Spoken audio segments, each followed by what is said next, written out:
He's been warming up in the sheds all evening, and finally Wally the Mechanical Maroon has got a target. He's lining up the punt now. Who's he going to send away? We think it could be Steve Dixon. Is that Steve Dixon? There he goes. Bye-bye, Dicko. You're gone. Hello, I'm Paul Barry. Welcome to Media Watch. And with the Queensland election coming right down to the last kick, Nine's graphics undoubtedly won the night, with losing candidates like One Nation leader Steve Dixon getting punted by Wally the Mechanical Maroon in true Queensland style. Can you come back, please, because we've got somebody else that has to go from the LNP. Sorry, Tanya Smith. She hasn't won Mount Omany, and that's another MP into touch. Wally joins a distinguished team of electoral eliminators that Nine has created over the years, like the Shredder back in 2007, the Shark Pool in 2013, the Boot in 2015, the Gurgler in 2012, and last year's unforgettable, the Crusher. Who have we got first? So here comes the Crusher. Yeah. And who is first? That was Nico Vardis. Things were a little more sedate on the ABC, which was not exactly wowing viewers with segments like this. The graphic going to go on? We've lost the graphics. What's happening in Thuringowa is that I can do it on the touchscreen. That's what I can do. With your mouse, I think. With my mouse, because the touchscreen doesn't touch on your mouse screen. So, except for some reason it can't load the data, so I don't know what's going on there. And Barry Cassidy, our very own Barry Cassidy, his tweet is going viral. Labor will get 3 or 4 more seats than they need for a majority. Terrible result for the LNP tonight. That tweet, which was already nearly 2 hours old when it was broadcast, did not age well, as we now know.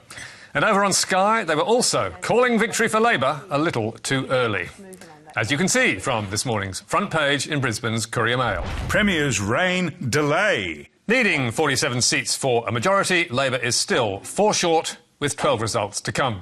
But the big news is the failure of One Nation, despite all that media hype, which has not yet won a seat from 61 candidates, although last night Pauline Hanson was still talking up the result. We've done extremely well. Pauline, if you don't win any seats, you will have failed. But you will have. I mean, that's a fact. No, it's not a fact. If you don't win any seats, you have failed. Not at all. Not at all. And definitely not a failure. But now to a very different sort of media story, and one which echoes what's been happening in the United States over the last few weeks on a far bigger scale. Australian television star Don Burke, the host of long-running and successful program Burke's Backyard, has been accused this morning of indecent assault and sexual harassment. He decided that it was okay for him to put his hands on my T-shirt and try and pull my bra strap, my bra off, and try to somehow remove my clothing. Don Burke's behaviour was an open secret in the TV industry for years. But a joint investigation by the ABC and Fairfax has uncovered multiple allegations of sexual harassment and indecent assault in the 1980s and 1990s.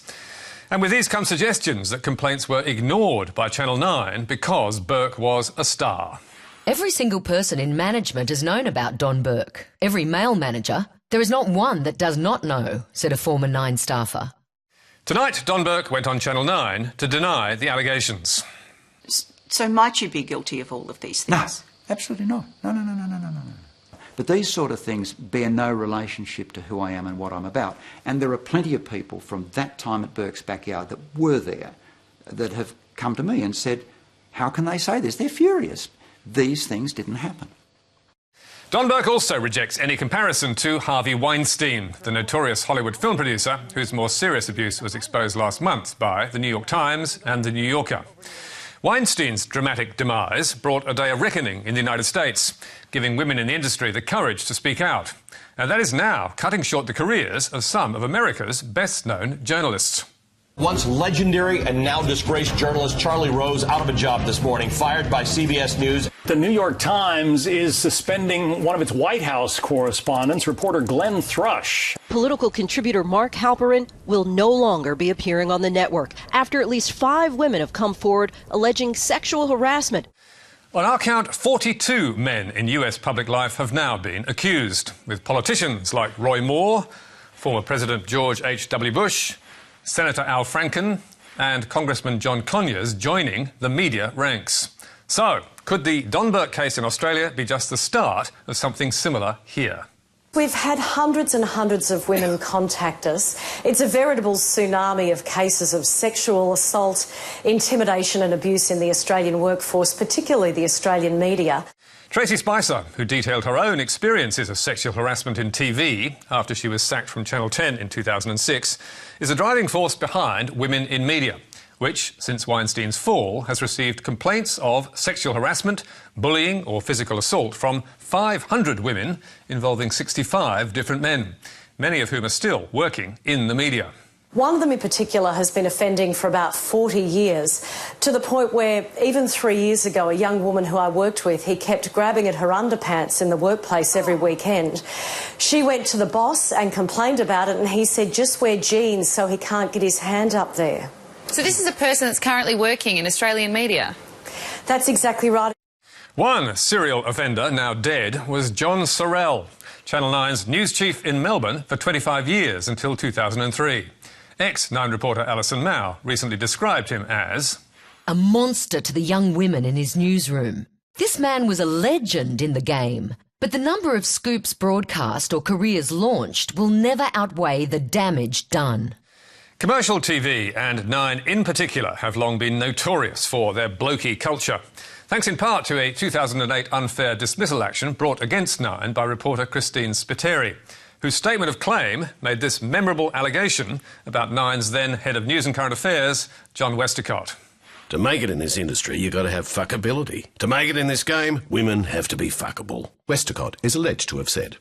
There is also the famous case of Jessica Rowe, whom Eddie Maguire wanted to sack from 9's Today Show back in 2006. As 9's Mark Llewellyn alleged in yet another court case, Maguire asked him and fellow executives, what are we going to do about Jessica? When should we bone her? More recently, in 2016, Channel 7 cadet journalist Amy Torber complained about sexual harassment by a colleague in 7's Adelaide newsroom and was promptly dismissed, which, says Tracy Spicer, accords with Women in Media's experience of how cases have traditionally been dealt with. The key finding is that media workplaces have protected perpetrators while sacking, sidelining or silencing victims. So, has the culture now changed? Channel 9 boss Hugh Marks assured the Herald 2 weeks ago that it has. I'm sure there were problems 20 years ago. I'm sure there are things that will come out in the public that will talk to those problems. But from where I sit right now, I feel like we've got an excellent culture that supports equality. Well, maybe so, but a quick look across the industry shows men still run the show. In TV, every network still has a male news boss, and in commercial TV, we could find only one woman running around a dozen big city newsrooms. In the print media, it's a similar picture. None of News Corp's 7 metropolitan titles currently has a female editor. And out of 4 regional dailies, women only edit 2, the Townsville Bulletin and Cairns Post. Men also run 7 West Media's 2 mastheads in Perth. Over at Fairfax, Lisa Davies edits the Sydney Morning Herald, but the editor of the Australian Financial Review is male, and so is the editor of The Age, although we should point out that the last editor, Mark Forbes, lost his job after allegations of sexual harassment were made against him. That apart, almost wherever you look, the blokes still rule, which brings us back to whether the Don Burke case will be just one of many. One big difference between here and the United States is that our defamation laws are much tougher, and they will almost certainly provide more protection for perpetrators. In Australia, the target of a story doesn't have to prove that an accusation is false, but the person making or publishing an accusation needs to prove it is true, so the defendants have to do all the heavy lifting. We'll see how it goes, but we reckon there's a few men in the industry, and we understand the ABC and Fairfax have 4 more in their sights who would now be feeling pretty nervous. But now, let's go to more bad behaviour in the Australian media. This time in full public view, shattering the serenity of Sunday mornings on Melbourne's 3AW. They're all nut jobs, Nick. Have a look at them. All young kids all going, yeah. Well, they're raving mad. It's what enough drooling at the mouth. They're so mad. They're mad. You're mad, you idiots. You're mad. Yep, that's veteran broadcaster John Michael Howson doing what he does best. So, who was the 80-year-old calling mad? Well, in the wake of the Greens winning Melbourne's Northcote by-election, and fired up by this Sunday Herald Sun front page about rising power prices, John Michael unleashed. But all these anti-coal nut jobs, you should go. Why don't you go out the barn and hang yourself? Hang on. Useless. But John Michael, useless. And that was just the start, as co-host Nick McCallum tried, but failed, to take him to task. Yeah, telling people to go out and hang themselves is not a good thing to do. They're useless. They may as well, they're not doing any good at all. And I will say what I like, Nick. But take overdose, will you? Jump in front of a tram. Hey, because you're bloody useless. I think that's going too far. Oh, of course it's going. I'll go a bit further. Why don't you get some rat poison and take rat poison? Let's calm that down a bit. And finally, he did. An hour and a half later, after management intervened, John Michael apologised with a sorry, not sorry. I should have said go and jump at the lake or whatever I did before, jump in front of a tram or take rat poison. I shouldn't have done that. No. I'm sorry, but, when you get mad, you get mad. 2 days later, 3AW's top-rating broadcaster Neil Mitchell decided that wasn't enough and took aim at his colleagues, saying Howson's comments were stupid, offensive, callous and were demeaning the station. Mitchell then got psychologist Michael Carr-Gregg to state the bleeding obvious. You cannot go on air and induce people to hang themselves, take an overdose, jump in front of a tram or consume rat poison. And you can be as mad as you like about issues, but that's not responsible broadcasting. It sure isn't, and the Commercial Radio Code of Practice is pretty clear. Under the headline, Material Not Suitable for Broadcast, it says a station must not broadcast a programme that depicts suicide favourably or presents suicide as a means of achieving a desired result. We asked 3AW what action it was taking and if it agreed Howson and the station were in breach of the code. It told us no, suicide was not depicted favourably or as a means to an end in the segment. But it did at least condemn Howson's remarks, telling Media Watch the station considers this on-air behaviour to be completely unacceptable and contrary to its own editorial standards. So, did it sack him? No, it did not. Did it even take him off air for this week's programme? No again. And it's not as though this is his first offence. Earlier this year, Howson called Jermaine Greer a slut on air. He once said Apex gang members should go back to Bongoland. And in 2012, 3AW suspended him for a month after a Nazi-inspired rant against Julian Assange's mother. No doubt some of Howson's listeners love him for it, but we reckon he's an embarrassment to 3AW, and it's a disgrace that they still let him on air. And finally, to a gotcha moment that backfired. So, the aim of the game is to ask politicians how much their government owes. And this example from January with Lisa Harvey, then acting Premier of WA, is how it is supposed to work. Just out of interest, what's the debt figure for 16-17? Oh, I'd have to go and brush up on those sorts of figures, Josh. The deficit? I haven't caught up with where we're up to on that at this point in time. Gotcha! Fast forward to the Today Show last week and Karl Stefanovic with a twinkle in his eye. The PM joins us now. Good morning, PM. Good morning, good morning.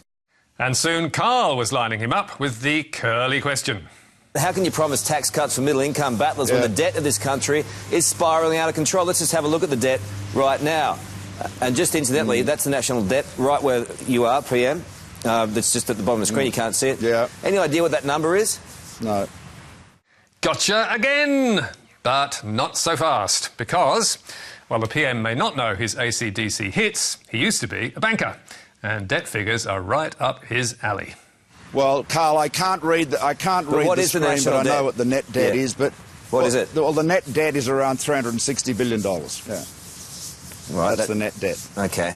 Whoops! Yes, that's $360 billion and not $6,500 billion, which is 18 times as much. And which, according to the Australian debt clock, is what's owed by everyone in Australia put together. And next day, having checked his calculator, Karl was back for what he called a clarification. We are very sorry for the confusion. I take full responsibility for confusing you and myself. I'm still confused. The only big numbers I will feature on the show from here on will be the cash giveaway to help you pay down your debt. Now, there's nothing confusing about that, is there? And that is all from us. You can read more about tonight's stories on our Facebook page or our website. You can also catch the show on iView and contact me or Media Watch on Twitter. But for now, until next week, that's it. Goodbye.